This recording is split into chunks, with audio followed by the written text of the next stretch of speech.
बोकारो के इतिहास में पहली बार कोई मंत्री किसी गोदाम में औचक निरीक्षण के लिए पहुंचता है। उसके बाद क्या होता है, जरा इस तस्वीर को देखें। जो पोस्ट मशीन होता है उसमें डालकर उसको चढ़ाया कर नहीं पा रही है। पोस्ट मशीन का जांच नहीं होगा, चढ़ाई एक बना उसके। बाकी इनको स्टॉक मिलने में इस साल कोई इशू नहीं बताया। और लास्ट ईयर बरसात के टाइम आप यही बोल रहे हैं लास्ट ईयर नहीं तो क्यों 20 को आप मतलब क्या कर रहे हैं? 20 से स्टार्ट हुआ। चावल ना गया है आगे।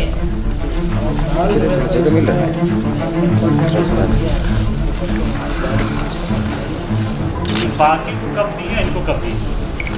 जरा पेन पेपर में चेक कीजिए। पेन पेपर में एसडीएम साहब आप जिला के एसडीएम हैं, आईएएस हैं, आप जरा चेक करके हमें बताइए, जरा खोज के बताइए उनका बात। यह बोकारो स्टील सिटी के झारखंड राज्य के खाद्य आपूर्ति विभाग का वो गोदाम है जहां पर खुद मंत्री जी औचक निरीक्षण करते नजर आ रहे हैं।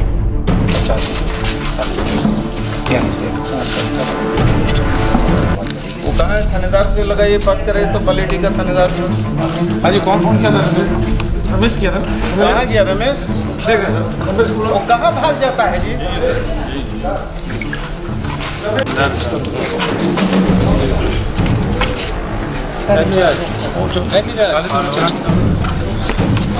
क्या हुआ, आपने लिया वो रजिस्टर? हाँ अच्छा रुकिए, हम बात करा रहे हैं। अब नहीं है ना? बोकारो के इतिहास में यह पहली तस्वीर होगी कि कोई मंत्री बोकारो शहर में किसी गोदाम में जांच के लिए पहुंचता है और घंटों तक बैठा रहता है।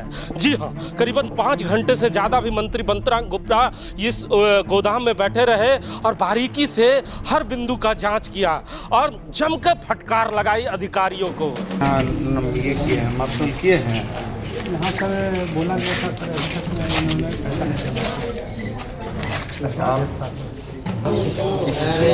कोयला पे हम लोग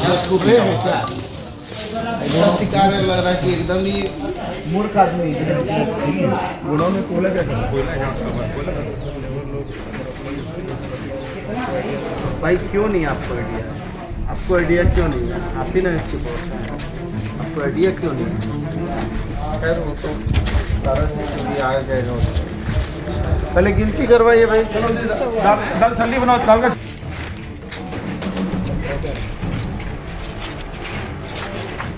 बोकारो शहर में जब जब मंत्री आते हैं और इस तरह की जांच होती है तो जांच के बाद क्या होता है, ये बोकारो शहर के पत्रकार और आम जन जानने लगे हैं। लेकिन बोकारो शहर में पहली बार इस तरह का कोई जांच हुआ है जहां पर मंत्री लंबे समय तक जमीन में बैठे रहे, पत्रकारों को गुदगुदाते रहे, अधिकारियों को गुदगुदाते रहे, लेकिन जांच लगातार करते रहे। जी बिल्कुल, आपने देखा कि पहली बार ऐसा नजर आया कि कोई मंत्री खुद औचक निरीक्षण करने उस स्थान पर जाता है जहां पर उनके सामान यानी खाद्य आपूर्ति विभाग का गोदाम है। ऐसा आपने नहीं देखा होगा। अक्सर ऐसा देखा जाता है कि मंत्री जी आते हैं सर्किट हाउस या किसी बड़े होटल में बैठते हैं और वहां से आदेश देते हैं और चले जाते हैं। लेकिन ये ऐसे मंत्री थे जो यहाँ पर आए थे तो एक अस्पताल का उद्घाटन करने, लेकिन अचानक सर्किट हाउस से सीधे उस गोदाम में चले जाते हैं जहाँ पर किसी को यकीन नहीं होता है कि मंत्री जी आएंगे। आ भी गए तो लोगों को लगा कि हो सकता है आए, देखेंगे और चले जाएंगे, लेकिन इन्होंने एक तरह से डेरा डाल दिया कि मैं जब तक इस पूरे गोदाम की सारी वस्तु स्थिति से अवगत नहीं हो जाता हूँ मैं यहाँ से जाने वाला नहीं हूँ। और लगभग 5 घंटे तक खुद मंत्री जी बैठे रहे और जिले के लगभग बड़े पदाधिकारी उनके समक्ष आए और सारी चीज़ों को उनके सामने खुद बताने की कोशिश उनसे करवाने लगे और बड़ी अनियमितता खुद सामने आई। चलिए आपको सबसे पहले मंत्री बन्ना गुप्ता के उस बयान को सुनाते हैं। जब समाप्त हो गया उसके बाद बन्ना गुप्ता ने क्या कहा और यहाँ तक बड़े अधिकारियों पर भी क्या आरोप उन्होंने लगाया है, जरा सुनिए आप। देखिए इस गोदाम में भारी अनियमितता पाई गई है। एक तो 3 महीने से स्टॉक रजिस्टर को मेंटेन नहीं किया कि कितना आया है, कितना डीएसडी के माध्यम से पीडीएस में गया है। मतलब बिल्कुल ऐसा लग रहा है कि अंधेर नगरी है। और जो एसडीएम है वो कुछ भी बताने में सक्षम नहीं है और स्टॉक रजिस्टर को अपने घर में रखे हुए थे। बाद में पुलिस के माध्यम से वहाँ से उसको बरामद करवाया गया। उसमें भी कुछ चीज़ नहीं लिखा गया पाया है और जो अभी भौतिक सत्यापन किया है तो उसमें यहाँ पर 150.68 क्विंटल गेहूँ होने की बात प्रकाश में आई। लेकिन जब भौतिक सत्यापन हुआ तो यहाँ गेहूँ जो है 154.68 ज़्यादा मिला। ज़्यादा मिलने का मतलब है कि इन लोगों ने इसको जो है स्टॉक रजिस्टर वगैरह में दिखा दिया होगा कि वो काट दिया होगा, उसका डिस्पैच कर दिया।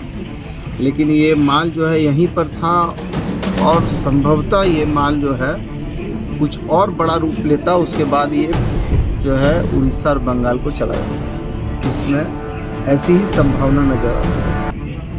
दाल जो था वो दाल करीब करीब सामान्य मिला है और अभी चावल जो है वो चावल का कोई भी स्टॉक रजिस्टर में कुछ भी नहीं दिखा रहा है। तो एसडीएम साहब को हमने कहा है कि आप जो है इसका जो है सारी चीज़ों का अवलोकन और मूल्यांकन कीजिए और डीसी मैडम को हमने कहा है कि त्वरित इस तरह की नेग्लिजेंसी जिसमें नाप तोल विभाग से ना कोई प्रमाण पत्र लिया गया है, ना स्टॉक रजिस्टर मेंटेन किया गया है, भौतिक सत्यापन में गड़बड़ियां हैं, तो ये सारी चीज़ों को देखते हुए तुरंत जो है एजीएम को सस्पेंड करते हुए विभागीय कार्रवाई भी हो और इसके साथ यदि लगे कि इसमें वित्तीय अनियमितता और कुछ अनियमितता भी और आती हैं प्रकाश में, तो ये प्राथमिकी भी दायर किया जाए। और इसमें डीएसओ की भी भूमिका बहुत संदिग्ध है। डीएसओ ने भी अपने उत्तरदायित्वों का निर्वाह नहीं किया है और डीएसओ इसकी इमीडिएट बॉस है, जिनको सप्ताह में एक दिन भौतिक वेरिफिकेशन करना है, उनको जांच करना है। नमक पानी में पड़ा हुआ है, नमक को कोई देखने वाला नहीं है, कितना सामान उतर रहा है। यदि एजीएम जिम्मेवार हैं तो डीएसओ भी जिम्मेवार। बोकारो में जो चावल के लिए हाहाकार मच रहा था, आज उन लोगों को जरूर सुकून पहुंचा होगा जब ये तस्वीरें वो देख रहे होंगे कि राज्य के सूबे का एक इतना बड़ा मंत्री खुद जांच करने के लिए बोकारो के इन गोडाउनों में आया है और इनके जो गलत इरादे हैं उनको आज पकड़ने में कामयाब हुआ है। शर्मा जी, मंत्री जी ने साफ यहाँ के जो बड़े अधिकारी हैं, जो डीएसओ मैडम है, उन पर भी आरोप लगा दिया। एजीएम पे तो एफआईआर करने का आदेश दिया ही, लेकिन जो यहाँ की सबसे बड़ी अधिकारी है डीएसओ मैडम, उन पे भी आरोप लगा दिया। बिल्कुल, उन्होंने एक तरीके से जब गड़बड़ियाँ खुद पकड़ी तब उन्हें आपे से एक तरह से कहा जाता है कि जिनके जिम्मे ही खाद्य आपूर्ति विभाग है वो क्या जवाब देंगे पब्लिक को। ऐसे में उन्होंने साफ शब्दों में पहले उपायुक्त महोदया से बात की और उन्हें साफ लहजे में कहा कि इस पूरे मामले में डीएसओ और एजीएम के साथ जो भी इस खाद्य आपूर्ति विभाग से जुड़े हुए लोग हैं उन पर सख्त एक्शन ले और एजीएम पर तो आप एफआईआर तक कर सकते हैं जो विभागीय जांच के बाद, और डीएसओ की भी जो कार्य प्रणाली है, अगर एजीएम दोषी है तो डीएसओ भी उतनी ही दोषी है। इसलिए दोनों पर समान रूप से कार्रवाई करने का उन्होंने आदेश दिया और आदेश देने के साथ उन्होंने ये नहीं कहा कि मैं सिर्फ विभाग पर डिपेंड रहूँगा। उन्होंने कहा कि मैं अपने स्तर से भी अपने विभाग से इसकी जांच जब मेरे पास आएगी तो मैं भी कार्रवाई करूँगा प्रशासन की तरफ से और गिनती करके उसको ये करेगा। तो सुना ना आपने, 5 घंटों तक हाई वोल्टेज ड्रामा देखने की यह तस्वीरें बोकारो शहर में पहली बार थी, जब मंत्री कोई आता है और इस तरह की जांच करता है। लेकिन चारों तरफ तारीफ जरूर हो रही है मंत्री साहब की कि मंत्री ने खुद 5 घंटे से ज़्यादा समय दिया। लेकिन एक सवाल भी लोग जानना चाहते हैं कि मंत्री स्वास्थ्य मंत्री भी हैं, बगल में सदर अस्पताल है, उसके भी हालात कुछ अच्छे नहीं हैं। काश मंत्री साहब उन डॉक्टरों से भी मिलने जाते, उन मरीजों से भी मिलने जाते। कैमरामैन भोला अनूप के साथ जीपी हिमांशु।